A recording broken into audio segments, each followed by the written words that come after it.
My 2004 Heritage needs a cam chain tensioner rebuilt. Let me show you how. Alright, if you've watched my other videos, you know I really promote these Cyco gasket tensioner shoes. I run them in all my other twin cams and they last a lot longer than the factory ones. For 15 bucks you can't beat it. So let's go ahead and grind off the top of the pin.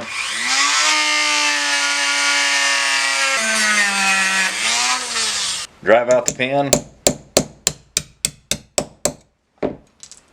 Okay, now you want to make sure that the flat side is on the side that the spring is pointing up, because you got the groove on the other side for this, the rebound spring. You just take your pin like so, and you set it right on, you know, right here. Start mushrooming it out.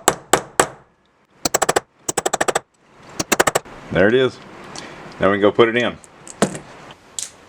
As y'all saw, wasn't nothing to it. 15 bucks and you'll get a shit ton of miles out of it.